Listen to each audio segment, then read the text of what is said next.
live. I'm going to adjust stuff on the fly just to get live so people can see us, Okay. just so they know we're actually here. Okay. Looking good. Getting you zoned in here. You get You see, yourself framed in. you see my little tramper window in the back. That's my camper window in the back right there. I like your camper window. All right. We're going live. People can All watch right. us get people can watch the behind the scenes as we get this thing working. Me and Don have been wrestling, trying to get things working for the last 10, 15 minutes or so. I'm letting him frame himself up, then I'm going to get him framed in. As soon as you're done moving it around, I'll frame you in. How about that? You Well, just I'm tell me trying to. you I'm tell me when trying. you're happy. I'm trying to get it where it won't slide. This. I may have to just hold it, Corley. If it moves around too much, I'll tell you to readjust. Okay. The audience can also tell us, like, hey, Don's sliding off screen. That's right. All right, here we go. Here we go. People are logging in. Hey, everybody, if you knew the struggle bus we just had trying to get it working, you get two firefighters trying to make technology work, and I promise you stuff is going to go wrong. One So- old firefighter, one new firefighter. Hey, if you call me new, then there's a problem. That's right. When I'm the new guy, we have trouble. Michael Lataki said, let's go. Dadgum, the living legend. That comes from Kevin Pfluger. Devin Craig said, the legend. Shane Bentley said, my dudes, let's go. Here we go. Little bit of a delay, but we got it going. I think it's something with Georgia. I mean, I really do. Well, I'm not technologically advanced either. Though. That's fair enough. Okay. I'm saying, like, Chief Rhodes, like 100%, man. He was a champion in how much of the adversity he had to overcome, technologically speaking. But it was all on my end. All right. Here we go. Let me get my notes pulled up. Everybody, thanks for putting up with us getting going. Firehouse Vigilance, Weekly Scrap, number 144. My guest tonight is none other than Uncle Don himself, over 40 years dedicated to the fire service. He is Georgia Smoke Diver, number 126 to be exact. He is a Flames member, number 126 to be exact. He is an instructor. He is a mentor. He has put in the reps. Even after retiring, he is still actively involved.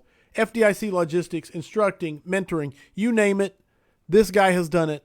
I could rattle off qualifications, pieces of paper, things like that. Take my word for it. Every time someone would point and say, hey, see that guy over there? You need to have him on the scrap. You need to have him on the scrap. And when you hear that enough, it's obviously true, especially when it's from people you respect. Don Sapp, he is the epitome of being plugged into the job. Welcome, my brother, to Weekly Scrap, number 144. Man, I appreciate you having me.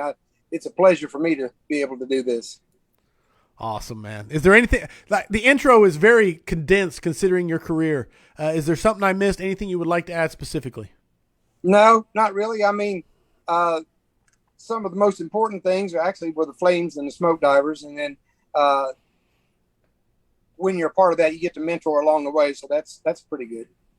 100%, man. And I do love the 126 and the 126, and the fact that you picked today because it is 621. To be on the scrap. So that's very, very, if you're into numbers, man, that's very, very powerful. I am. So, okay. Kyle Romagus, he is here. He is looking for the audience's questions. If you want to throw questions at Don, get them in. Kyle Romagus is going to curate those questions and throw the best at me and Don. For everybody else out there, I've started a new thing. It's a private group called the Vigilantes. If you want, and it's basically for the supporters of the scrap. The scrap will always be out there and available to everybody. The Vigilantes is a private group, and it's for the supporters of the scrap, and it's launched, and it's a fun thing. So if you want to be a part of it, go to firehousevigilance.com and support the scrap. Other than that, let me catch you up on everybody because there's a ton of comments coming at you. Zach Steele said, my man, Don Boy, ought to be a good evening. The man, the myth, the legend, says Matt McGee. The one and only Mr. Macon, that comes from Michael Sandala. Raymond Big Black Dorival, yeah, he said 144, baby. Yeah, live from the Tramper. Chief Rhodey's chiming in, calling it the Tramper. Yeah. All right, there we go. There is a ton coming at you, brother. A ton of love. Man, I can't even catch up with it all. So, 100%. Okay. Let's get to the questions right out the gate. This is my first question for you as we get the discussion going. 4 decades, still plugged in. Man, what is your secret to staying so plugged into the fire service after being plugged in at such a high level for so long? Well, when I got into it, I was pretty young. I was maybe 2 years out of college and just decided to try out. The entrance exam is not like they are now. It was fairly easy. It was just an afternoon of going and doing a couple things, some exercises and things like that. And I word has it from my parents that I've always wanted to be a firefighter. I just didn't know it. Right. So college worked out a little bit for me. Came back to Macon. Started my career with the city of Macon back in 1976. And man, I'm telling you, it's just a job. If you love it, it's not a job. And that's how it was for me. I mean, everybody has their struggles. I had my struggles in the beginning, but it really is a job that I love. And everybody that knows me knows I love my job. Yeah. What have you seen in your time in the service? What have you seen change the most since you started? Good on the good side and on the bad side, in your opinion? When I first started, we didn't even know what a thermal imager was.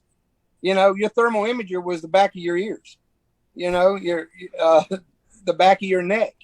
No hoods. I mean, I can recall a downtown fire that we had, and we went in, and if your neck got hot, you came out, and that's how it got. It got pretty hot. We backed on out, and just technologically, it is advanced by far an awful lot. Ticks are great. Some of the other things, hydraulic tools, Right. electronics. I mean, look at that. We didn't have that. We had the old hydraulic tools. So a lot of, even on the EMS side and the fire side, we've both seen. I have seen a lot of change in that regard. Love it, man. Love it. So many people still chime. Dude, there's so many people hyped to see you on here. I'm excited, man. Very excited. And no, technology without a doubt. I remember the first time they brought a thermal imager in, and I remember because I was rubbing my finger on the wall to write dirty words with friction heat so you could see them on the thermal Right. imager, because I was just a young, dumb fireman. And they said, hey, that's hooked up to a camera, and all the chiefs are looking at it in the other room.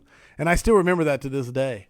But no. And when I left Macon in 2001, and we were still just on the verge of getting ticks then. That's from 76 to 2001. Wow. It was not, it was not heard of. I mean, it was, I'm not slamming Macon. It's just, it was an old traditional fire department, and we fought fire the good old fashioned way. We did it, with guts and just sweat and blood. No, I love it, man. I love the the acknowledgement of it. And Tony Nunez chiming in here, and he's echoing my own sentiments. Definitely, technology is no one can argue that's a good improvement. What do you think has been the worst thing today from when you started? Oh gosh, Not to be negative, but I really want to know what you think. With your experience and your perspective.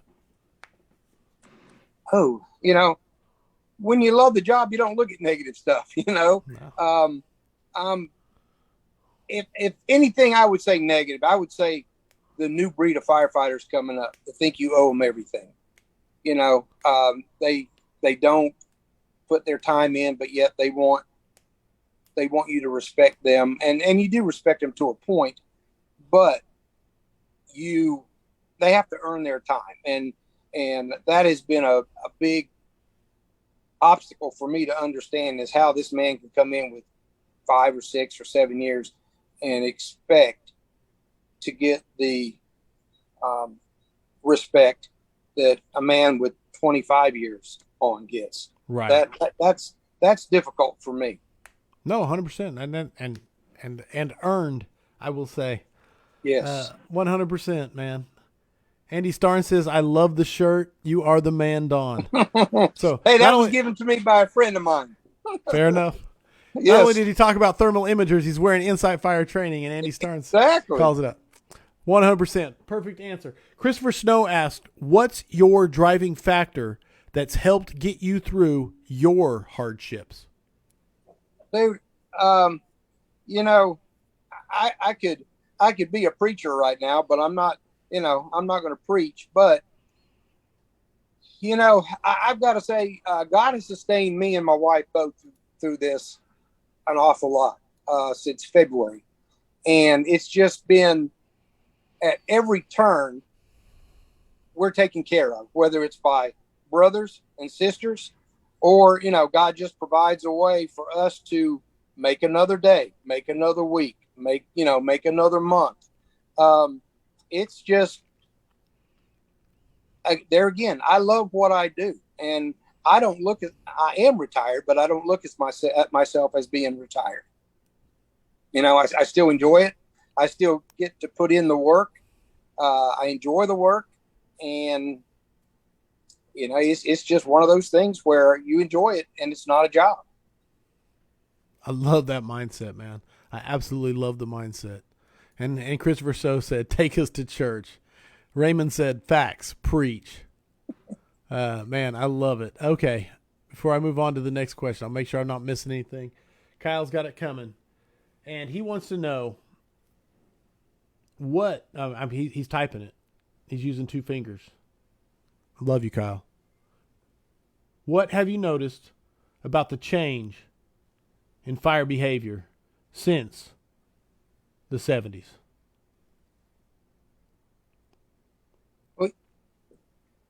Well, in when I started off in Macon, we had the older shotgun style houses, Sure. and they were stick built. They were well built houses, and you knew you had a lot of time that you could get in and get your job done and do what you needed to do.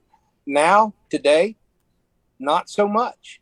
With my house right across the yard here being rebuilt, I had it stick built back 18 years ago. And I had to act, not that I had to tell the guys, but I had to suggest I didn't want any gusset plates. I don't want anything that is going to fail with just a little bit of heat.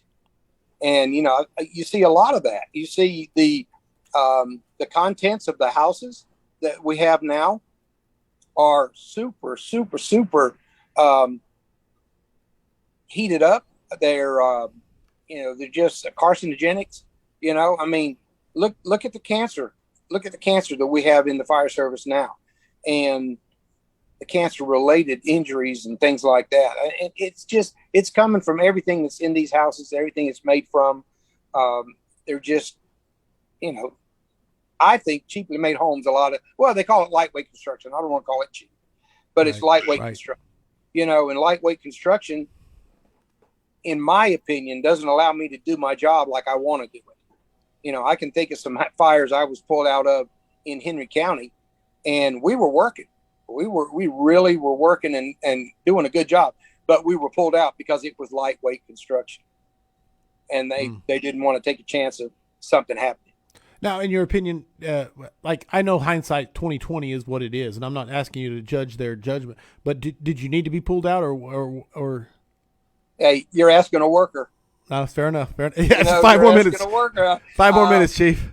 2 more minutes, Chief. I got this. No joke. If you'd have given me 10 more minutes, me and another buddy, we'd have done 10 minutes worth of work. We'd have done just fine. That's a fair answer to a not fair question. I love it. Caleb Daniel Smith said, "Don, what is your favorite topic to teach, whether it be at GSD, flames, bears, etc.? What's your favorite topic to teach?" When I was at the fire academy, I was in charge of the live fire program, and which included pressurized container, and it included structure fire control. I enjoyed teaching structure fire control with, I say new people, 1 to 5 years, new people, because they don't have any bad habits at that time. Nice. You know, and they're not out there taking somebody else's bad habits. You know, especially if you get a guy that's a year into the fire service, he's got no bad habits. So I want that guy. I want those. I want a group of those guys, and I like the structured fire control element of it, because I like to tell them what, you know, I like to set goals, and I like to tell them what the mission is, and have certain checkoffs that they have in the back of their mind, because they don't know any different. And if you get them set in the beginning, then they can always refer back to that and say, okay, I've got A, B, C, D. Now, does it work all the time? No, but at least you've got something to go by. You know, right. This is what we did when I was at the fire academy, or this is what we did in training. I like live fire, structured fire control. I get to do it with some guys in Bears of the Oath. As old as I am, I still get to do it, and I still enjoy it just like I was 21. It's awesome, man. It's awesome. Great questions, great answers. Matt McGee has a question coming at you, and I'm going to ask you this question. Now, before I ask you this question, I'm going to qualify and tell everybody, because here's the deal. We had a lot of technical difficulties getting going, and I have no drink in front of me to continue the scrap. So what I'm going to do is I'm going to ask this question and throw it at Don, and I'm not going to hear the answer because I'm going to go get my drink ready for the scrap, because literally all of our time was ate up with technical issues. So I'm going to do that. I trust Don. He is going to answer the question and carry it, and then you guys ask questions to flesh it out. And I'll be back within 2 minutes, no matter what. Fair? That's fair. All right. I'll be right back. Here's the question coming at you from Matt McGee. What did becoming a Georgia smoke diver mean to you, and what advice would you give to someone aiming for that goal of becoming one? So there you go. All yours. I'll see you in a minute. Okay. It's funny because when I went to the Georgia Smoke Diver program, it wasn't listed as Georgia Smoke Diver.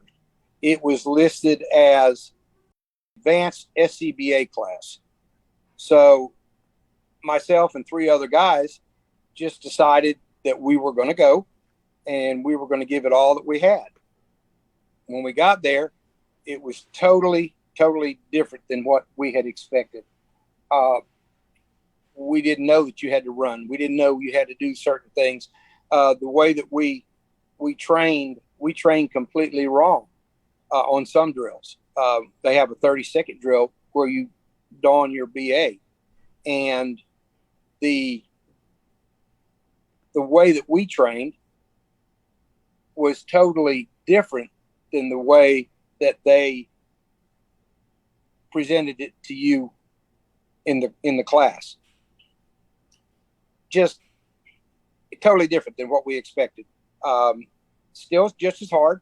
The content was still basically the same as what it is now. It's just a little bit more refined now, and more time effective than when I went through. We had a lot of downtime when I went through, so there was a lot of sitting around waiting for the next drill to take place. As to where now the Georgia Smoke Diver program is more of a time element. Every minute is taken up with something. You're constantly doing something. And it is, I like to say it's new and improved. It's not compromised by any means. It's just new and improved. We are constantly adding and taking away to the program. It is a lot better, I think, in today's day and time, because it keeps up with everything that is being thrown at you on your job. So, and he's not going to come back. He's not back yet. And we'll wait on him. There he is. It's pretty good. Hey, give me the second part of Matt's question, because I want to answer both of them. No, basically, what did it mean becoming a Georgia smoke diver? And the second part was, what advice would you give to someone aiming for the goal of becoming one? Well, I know that when I went through as well, I had, I want to say, not anxiety, but just I was new. I was new in the fire service. I didn't know a lot of things, and being inside a BA inside a building really freaked me out. I mean, it totally, that was an adjustment. But the more I was in the class, the more I did it. I came away from that class, and that's the one thing I'd say is it helped me out the most. I had no fears after that at all. Nice. Someone that's aspiring to go now, I tell people, and I've even told Matt, take a year of your life and get ready. And, I know everyone has a program that they love or they enjoy, but I'm telling you, be prepared. I mean, that's the only thing I could tell you is, and everybody prepares in a different way. It's almost like bodybuilding. When I was bodybuilding, they'd ask me, well, what do you do for this? Or what do you do for that? I can't tell you how to prepare for a class. Some people do CrossFit. Some people run. We ran 10 miles a day, not knowing that you weren't going to have to run that much, but just be ready, just be ready, do what it takes to get ready. And I'm going to offer it out there because I did it with Matt and I do it with everybody else. Don't be afraid to ask somebody, what do I need to do? How do I need to train? I can tell you what you need to do and how you need to train. I'm just not going to tell you what's in it for you to spoil your, the excitement you get when you graduate the class. Right. Just that earned. Yeah. I mean, and everybody, like I said, everybody trains differently. Like I said, CrossFit, some people do CrossFit. Some people, they just work out and run, but it's a lot more than that, and that's where asking questions, call me, and there are several other smoke divers that'll be glad to help you get ready, or at least lead you in the direction that you need to go. I can't tell you how to train. It's been so long since I've trained for anything like that, but I can give you some ideas and sort of tell you what the day is going to consist of and how to be ready. But just, train at your own pace and just, I would dedicate almost a full year to it if you were going to be serious about it, because then I won't say that almost guarantees you, but that prepares you a lot more than if you just prepare and take 3 months. Right. No, I love it, man. Now, here's the deal. I never know who's asking these questions and what story they're alluding to, but I'm going to throw this one at you. Even boy. But it's from Jack Harper. Oh, boy. And he said, Don, tell them about your incident on Truck 31 coming out of the station and that bank. I don't know. I don't. You can say pass. Or no, I know. I did. Everybody needs to know. Okay. I was. We were at Headquarters Fire Station, which was downtown Macon, and that was a day. I remember it was a Thursday, because on Saturdays we cut grass on Saturdays, and what I did is I went in. For some reason, I went ahead and cut all the grass at the fire station. I just got a wild hair on Thursday. Cut all the grass at the fire station. I weed eated, I edged, I did everything. And I said, well, you know what? I've got time.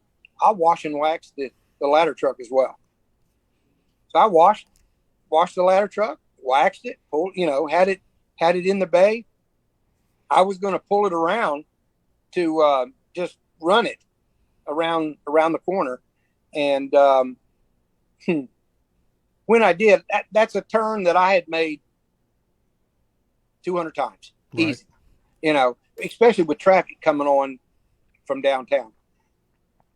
So I make the turn to go around the fire station to get to the back, and I didn't feel anything. So when I got back to the back of the fire station, I got out and looked.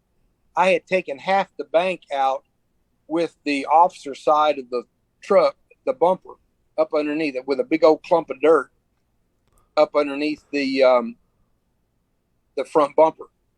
So I go in to tell my officer, my captain, I said, hey buddy, I said, I got some bad news. He said, what's that? I said, I just hit that bank over there across at the YMCA. Oh, no. Come on, man. Quit joking with me. I said, no, I'm telling you the truth. I did. They went out there, and I'm telling you, it was nothing but dirt, big old clumps of dirt. It had bent the bent the bumper clear up underneath to where we had to call the mechanic to come and hook something to it to pull the bumper out. Nice. But after all that, after doing all that, after washing it, after waxing it, after cleaning, after mowing the grass, after doing everything, that's how I'm repaid, by taking half the dirt out in that mound. Nice. Yeah. Thank you, Jack. Yeah. Thanks for the memory. Uh-huh. One more. This one comes from Chief David Rhodes, and he says, Don, is it true you once saved a smoke diver instructor from choking on a caterpillar? No. You know, he tells that story. He should have told that story on when he was on there with you. Fair enough. I didn't do it, but I did have a friend that did do it. But actually, the caterpillar, we come to find out later, it was a uvula. Oh, okay. And he reached down and he thought it was a caterpillar. Fair enough. Well, that's just something one-on-one you need to talk to Rhodey about. Okay, I'll get the real story. Yeah, yes, you know what? And I tell you what, Corey, what will make it really, really, really enjoyable is the last time this story was told, and Dave will tell you, the last time this story was told was on my back deck, sitting right across the yard here with that guy that we're talking about. His name's Jeff Whitby, and he told that story on my back deck back there, and that was the last time we ever got together on that back deck. Oh, wow. Okay. Yeah. So there's some history to that, too. There is a lot of history there. Kyle Romiga said, when teaching structure fire control, how do your methods differ from the bare bones basic fire academy tactics? Or does it differ? You know, I don't think it really does. I mean, you've got a mission, you know, in both of them. And if you get a group, like I said, if you get a young group, like I like using, first thing we do is we find out what we have to do. We state the mission. I have them state the mission. Okay, what's our mission? What's our plan? What are we going to do? And of course, you know, we do a walkthrough of the building. Always done a walkthrough of the building, and you get them familiarized with the building, and they know where the fire is because of where we're going to start. So I don't think it's any different. I just like to keep tabs on people. I like to know what they're doing all the time. If you're going to back off or you're going to back out, you know, I like that communication. It's just fundamental stuff. You know, it's communication. It's, you know, letting people know what we're going to do, how we're going to do it when we get there, how it's going to take place, and then what we're going to do when it's over with. Because, you know, everybody talks about when we get there and we get it knocked out, what are we going to do? We don't talk about we're going to go back out the same way we came in. So, yeah, I enjoy that. I think it's no different that the fire academy. You're teaching how to put out fire. It's just there's different methods on how to do that.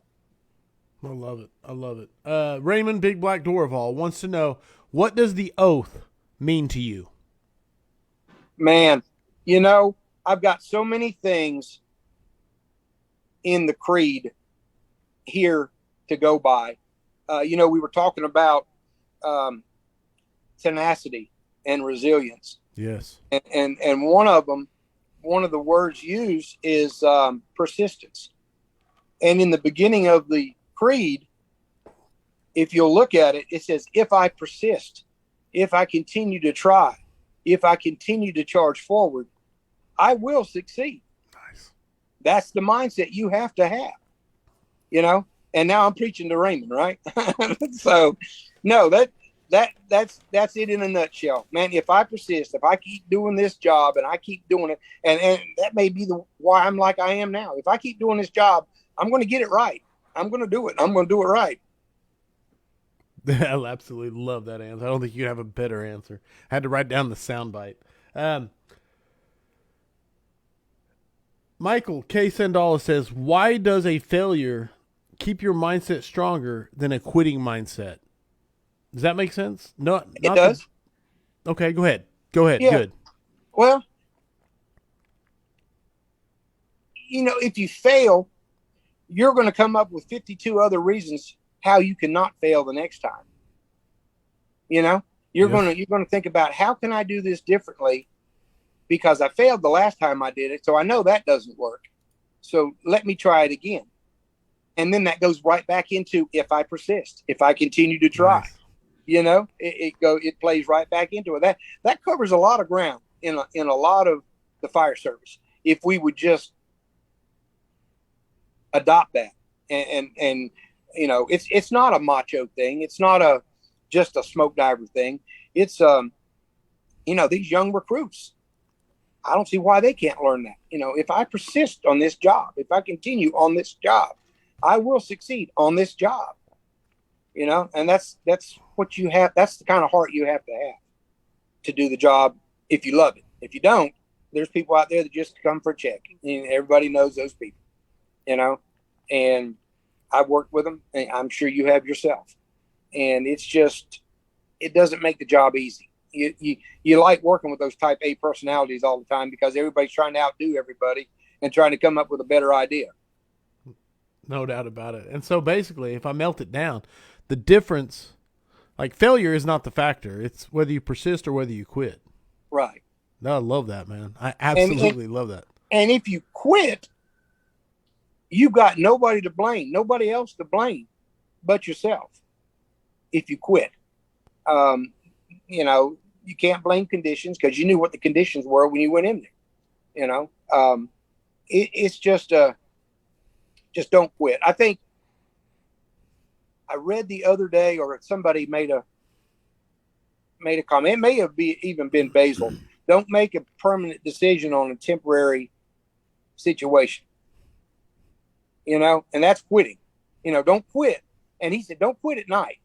Nice. Don't quit overnight.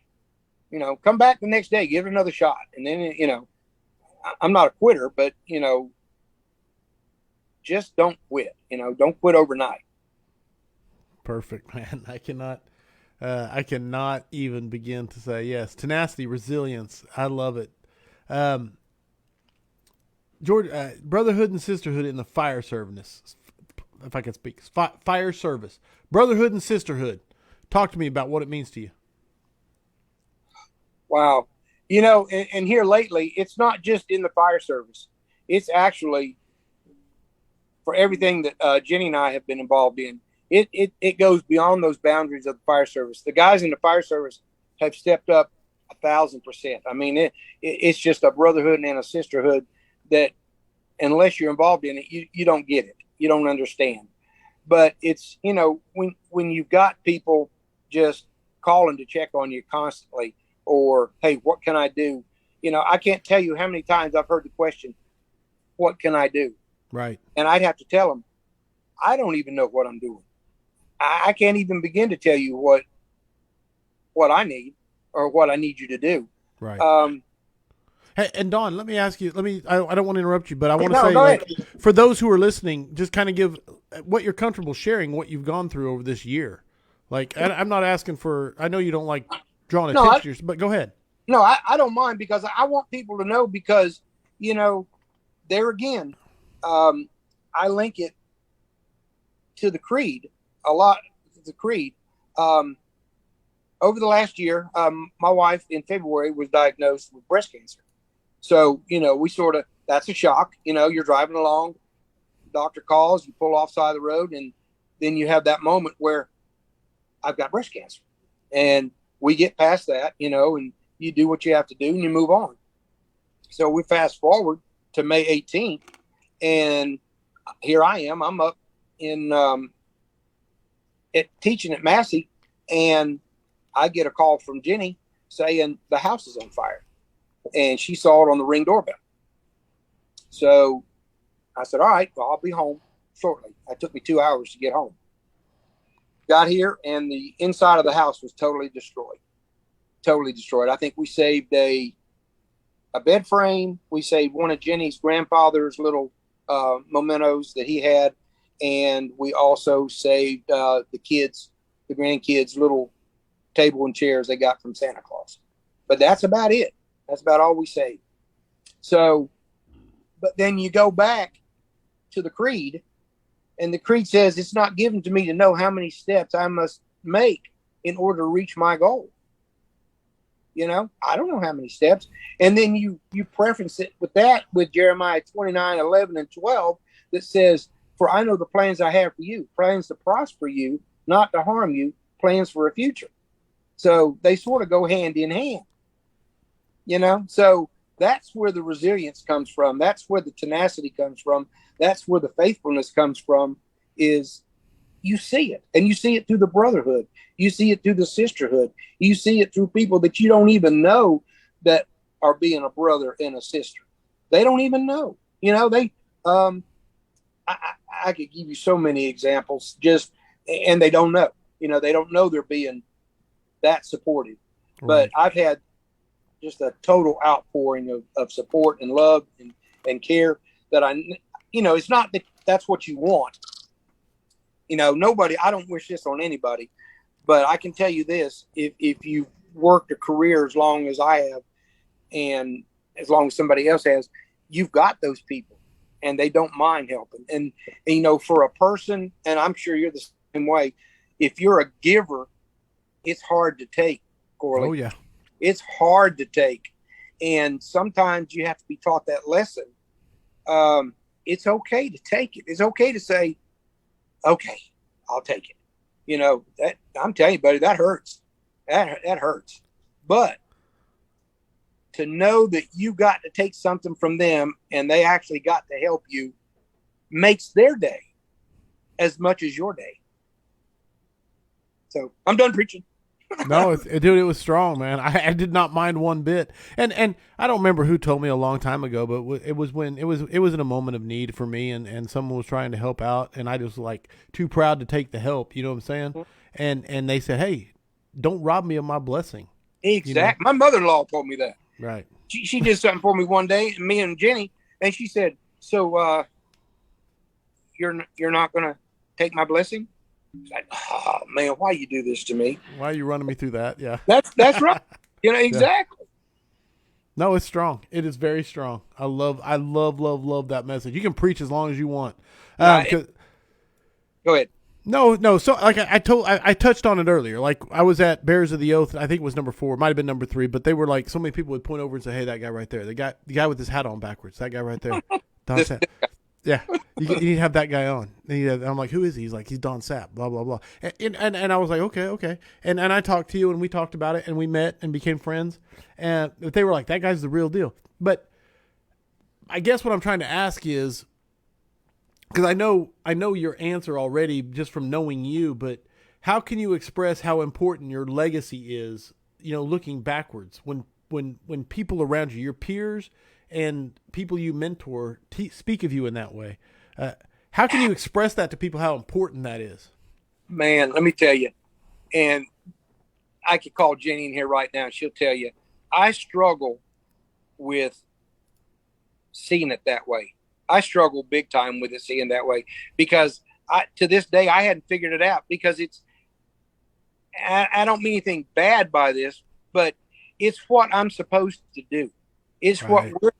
What we're supposed to do as firemen, as instructors, as the people that are teaching other people. It's what we're supposed to do.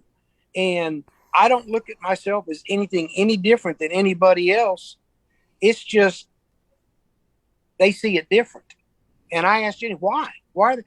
And she said, because of the way you are. And I said, well, I'm just who I am. Matter of fact, I think Kevin Pfluger even said, hey man, just be you, because I told him, I said, I'm nervous about doing this. And he said, hey, just be you. He said, you be you and you'll be fine. You're crushing it, brother. So you being you is doing amazing things. And speaking of Kevin Pfluger, he's the next question. You ready for one from him? I'll try. He says, Don, you lead by example by taking strangers under your wing and doing it with the best of them. What pushes you to make that such an important characteristic of yours? Man,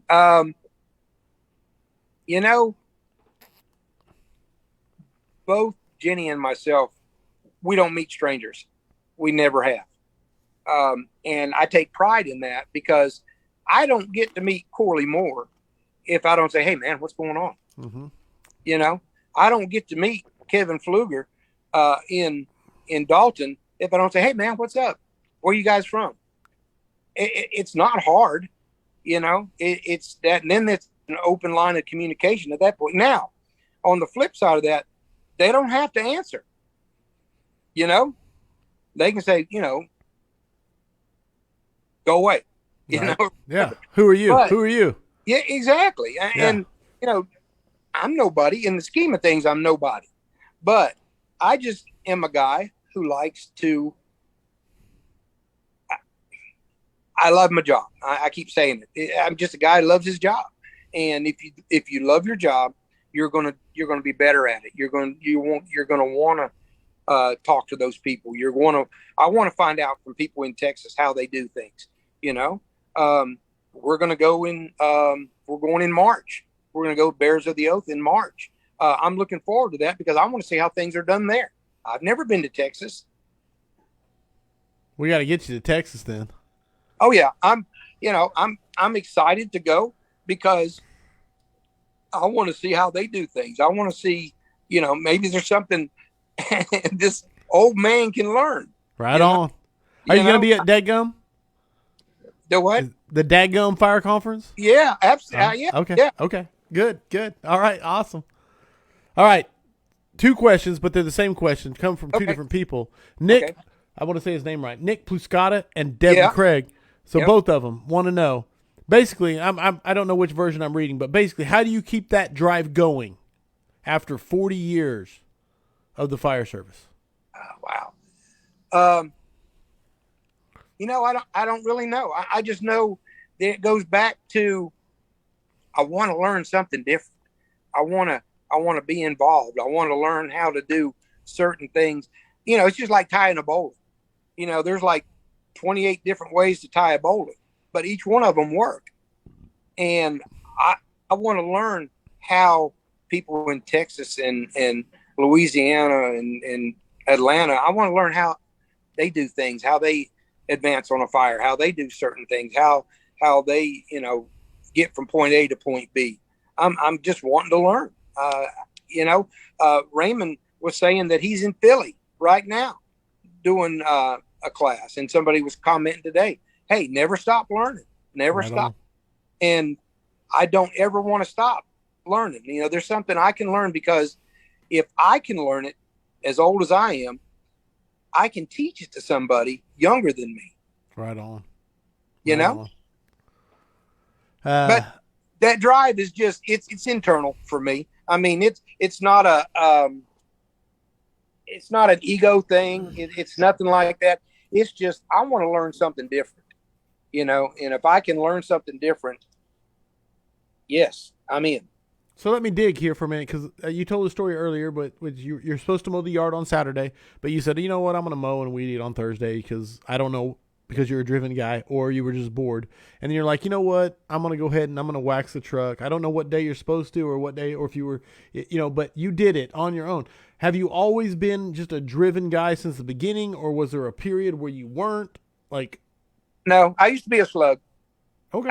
I was a slug at one time, and not a full out slug. I got to the right to the edge to the of being a slug, and I caught myself, and it was just one of those days where I was having a bad day, and so, it's easy for me to just sit there and do nothing.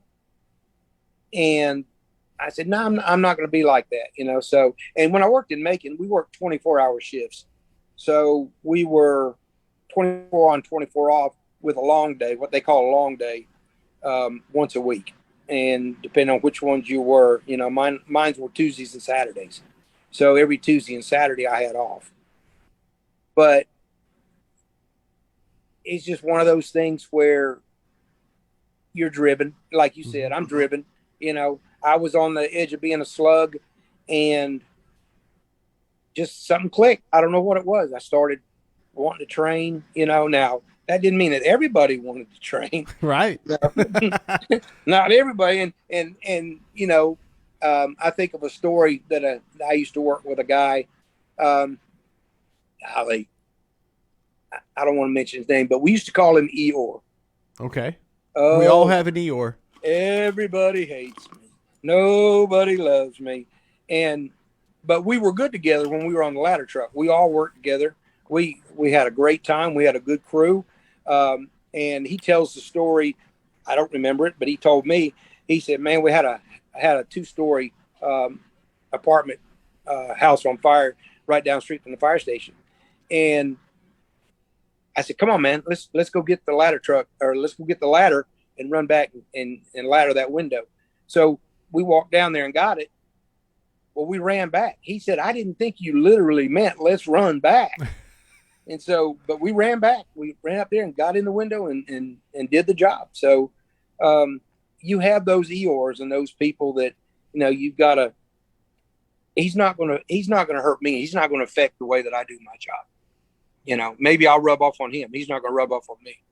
No, and firehouse vigilance is the never-ending fight against complacency, and that's because complacency is a sneaky bitch that will absolutely, you don't even realize how far into it you are until it's like, how did I get here? You know what I'm saying? Because Or you have to got good enough of a friend to say, "Man, what happened to you?" Right. Yeah, what happened? And that's a friend. That's a true brother right there, because he'll say, "I remember when you used to do blah blah blah." Right. And now you're just sitting on, as Rhodey says, now you're sitting in the day room eating biscuits. Eating biscuits. So yeah, I mean, it was a personal drive for me. I didn't want to be that guy. I was that guy in many different ways, but I didn't want to be that guy. Right. And it's the recognition and the fight. It's the fight. You have to fight. Yes. Zach Steele, he said, talk about your faith and the fire service and the importance of faith in a fire service career. Wow. Wow. How do I go about this? When you belong to God, people know you belong to God. They know it. There's just something about it. They know it. And I'm not a Bible thumping, beat you over the head with a Bible type person, but I want my example and what I do to be an example for the younger guys, or even for the older guys. I don't have to tell you I'm a Christian if you're doing it right. I mean, if they see you doing it right, it's very important, especially with the job that we have. Because 1 minute you could be there, and the next minute we run that call, like I said, with that guy with the ladder, and we not come home. Yeah. So I had a friend of mine that we had a storm come through in Macon one time, and this comes down to faith right here. We were on another call. The engine was on another call. We had a rescue that actually went on a call, and we had a tree that had fallen on one of our captains, and it crushed him and it killed him. And so the rescue was with us. I told them, I said, "You go, you handle that over there. We'll handle this." But they had just a big storm came through. And what was so ironic about this captain's demise was that this was his last day, his last shift. He'd gone and got a college degree, had recently just gotten married, had a business he was setting up. He was ready to go. It was all planned out. And I had the guy that I sent with the rescue come back, and he said, "Don," he just shook his head. He said, "It just pays to be ready." It just pays to be ready. And that's always has stuck with me, and I'll tell people, dude, it just pays to be ready. I'm not going to preach to you, but it just pays to be ready. We're in a bad job. And are you ready? Just make them think a little bit. Faith is important to me. It didn't used to be. Man, I used to be a hoe bag.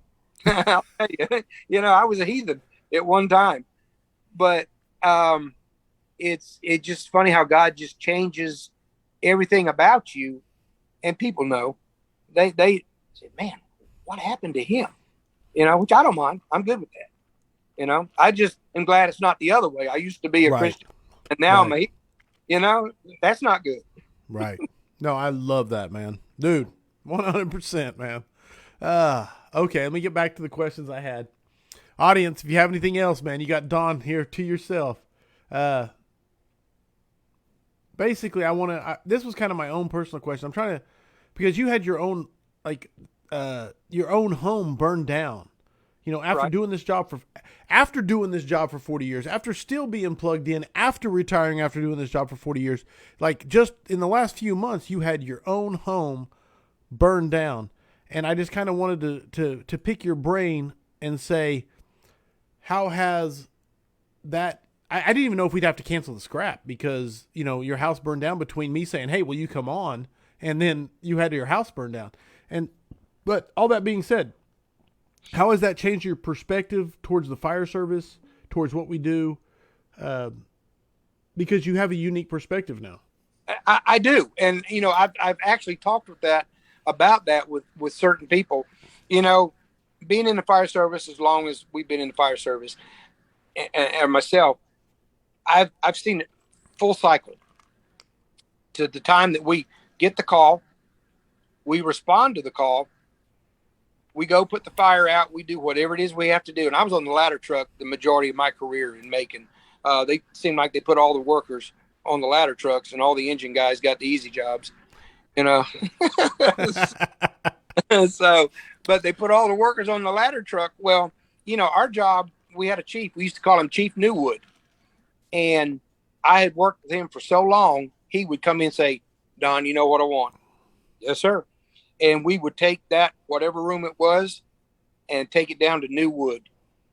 And, having this fire here now, from the time I get the call, I've done the call, I've actually pulled all the, down to Newwood. I've done that part, and we're high-fiving ourselves. Hey, man, we did a great job. We did an awesome job.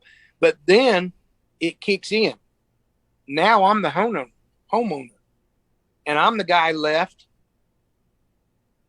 at the house with the new wood showing now. I'm that guy. I'm not a fireman. I'm a fireman / homeowner. Right. And I see and I understand now what people went through when we left. How the struggles are real. And on so many different levels. I mean, from good struggles and bad struggles. But it's just, you see it. I have seen it full circle. From the time we answer the call till the time that they're pulling out of my driveway and saying, "Hey, man, we'll see you in a little while. We'll check on you." And now I'm the homeowner with a burnout house. Right. It changes your perspective on, man, I wish I'd done my job a little bit differently when I was in Macon. Because our crews, our ladder crews were actually, those were the worker bees. Right. They did the work.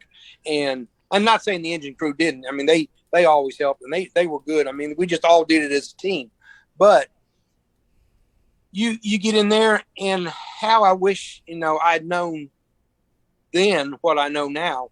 You handle things a little bit differently. You handle property a little bit different. Mm-hmm. You handle the grab assing, with a person standing in that kitchen, looking at their burnout kitchen, wondering how can they play like that and Right. and laugh and giggle, and my house is burnt out. How I wish I'd have had that perspective back then that I do now. It was tough, No, it's powerful. Again, like I said, you have a unique look at it that most of us will never see. Hopefully, knock on wood. Yeah, absolutely. Yeah. Wish this on anybody. Right. But it is so overwhelming on so many different levels. It's like, on the good things are overwhelming. The generosity, the love, the care, and the whatever they want to do for you. That's overwhelming. But then on the flip side of that is it's overwhelming with, man, I got nothing. I got 3 pieces of furniture, maybe. No, Yeah. That's and some clothes. I mean, we had to save that smoke diver stuff. That. I told the guy that came in to clean our house. He said, all these shirts right here and all this stink and they're dirty and they're not. I said, dude, I've gotten them more dirty teaching class than you can get them dirty in that fire right there. Right on. So, Anyway, he said, "So you want to keep them?" I said, "Absolutely, we want to keep them." Yes. No, I feel like, and one of my majors actually came up to me, a company officer in our organization came up to me. I don't remember; it was probably a year ago, and he was like, "Man, it just feels like we don't do salvage the way we don't focus on salvage the way we used to."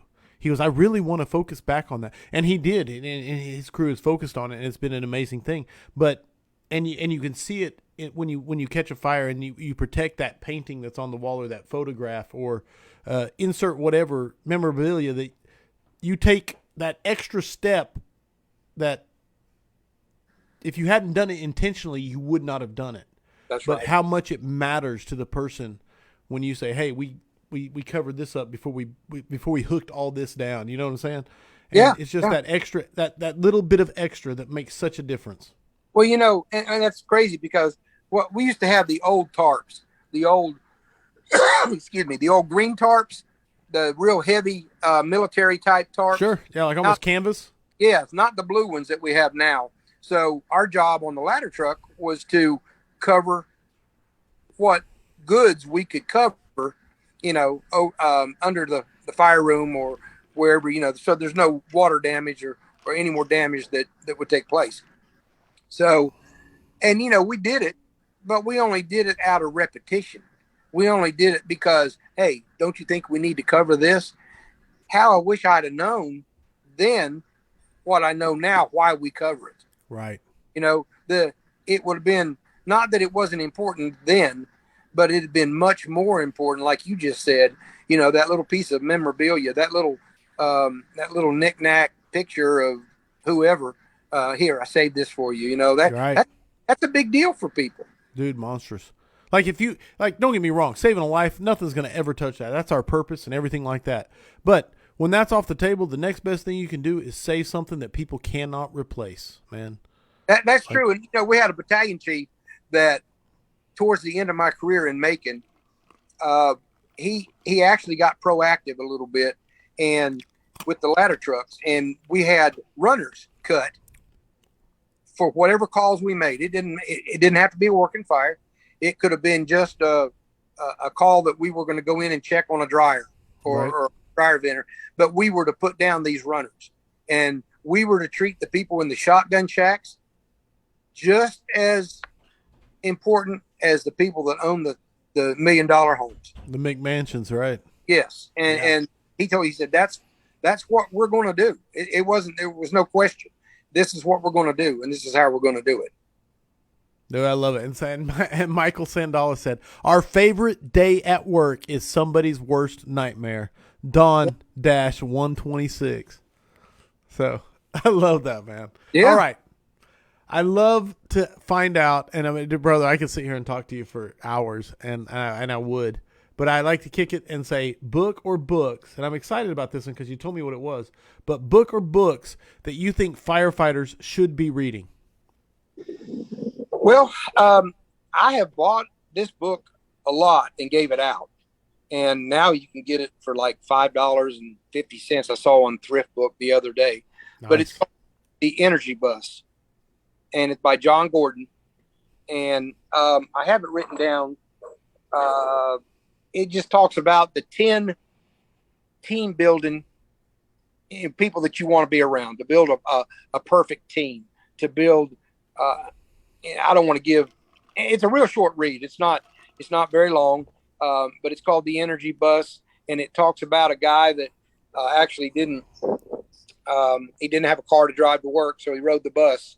And the lady on the bus actually had 10 rules, and they went through all 10 rules in 2 weeks, and it just completely changed his perspective on how to treat people, and Nice. and me as well. When I read it, and then I listened to it, and then I read it again, and it's just it was powerful for me because I'm a people person, and I like to try. And I'm going to give him kudos because he deserves it. One of the best team building people I think I have ever had the pleasure of associating with is David Rhodes. He knows how to build a team. He can build a team from, to do anything. And logistics being one of them at FDIC.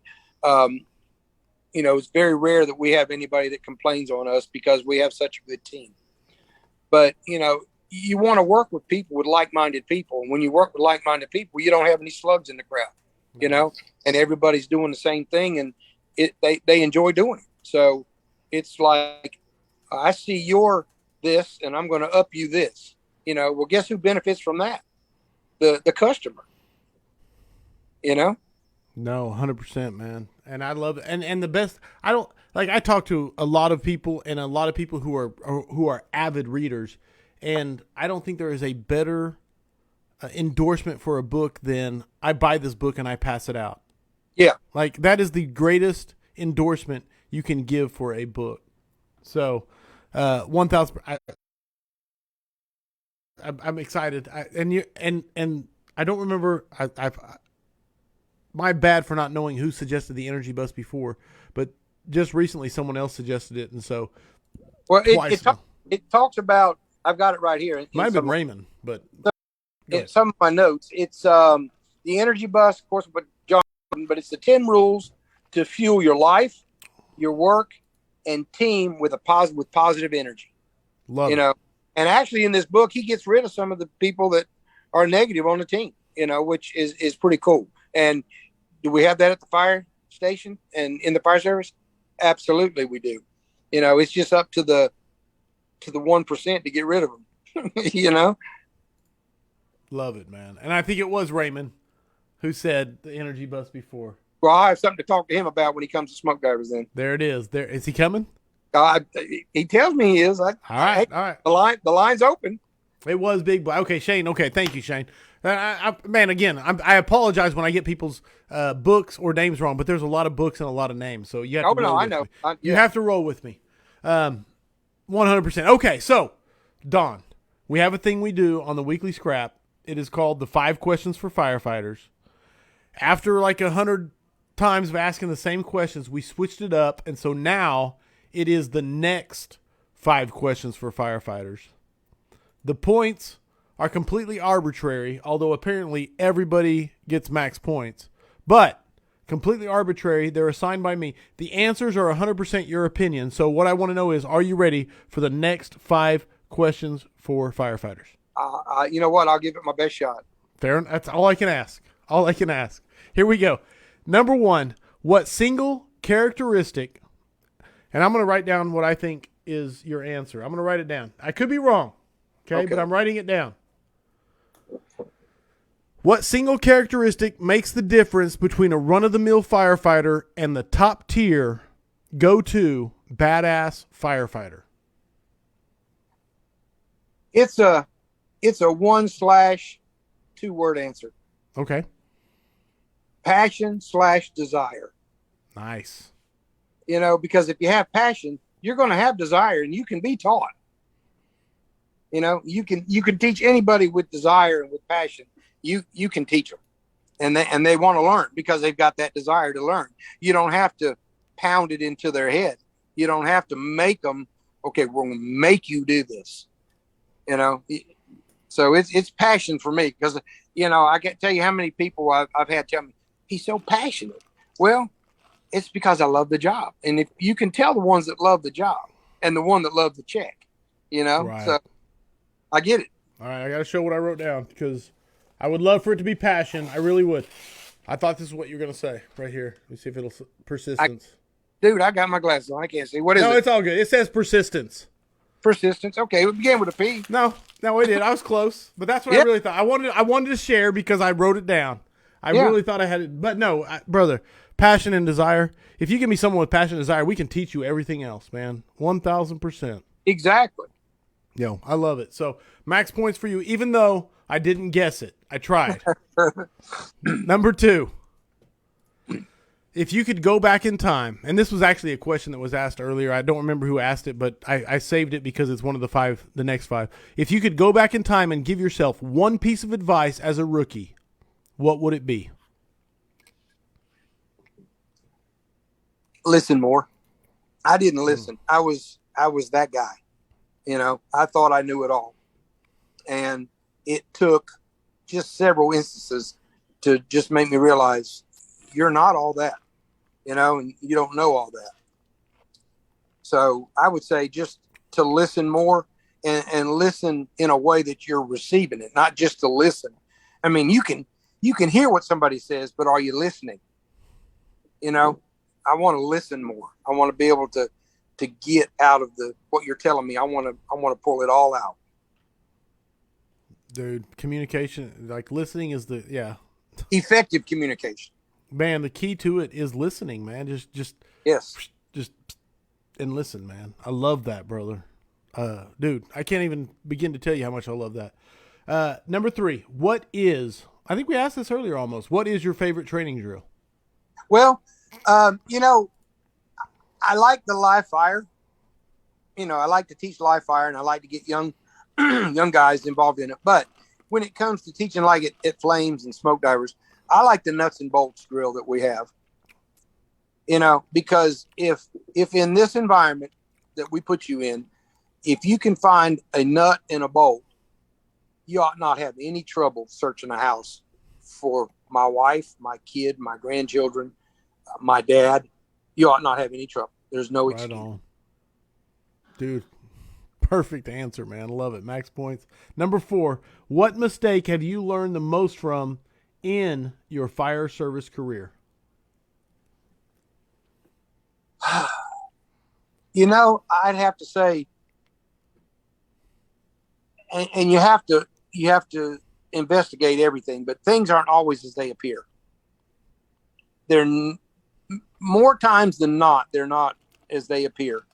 So I had an instance where it hit me square, and I had to go back. With saying that, it wasn't what it appeared like. I had to go back and apologize because this guy actually went from being my captain to being my battalion chief. And I knew I accused him of something that I didn't have. I didn't have all the information. So it hit personal, and it hit home with me. But just have all your ducks in a row, and know what you're talking about. Love it, man. Hell of an answer. My gosh, did you hear that?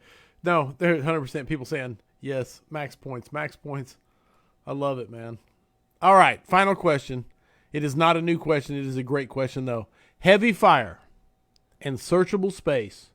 Would you rather be assigned to the nozzle or first in on VES? I'm going to tie this back into the nuts and bolts drill. If I teach you how to do the nuts and bolts drill and you can find those, you can search without a hose line. You can get in there and look. You can find anything in there. I would have to just say that I want to search. I'll get somebody to put the fire out. I want to go work. I don't mind working, and that's where the nuts and bolts drill comes back in. I'll teach you how to do that, and you ought to be able to find this 200-pound man if you can find a little 3-ounce nut. I will give you max points just off of the point of you saying, I don't mind working. 100%, man. That's that quote right there captures it without a doubt, man. Yeah.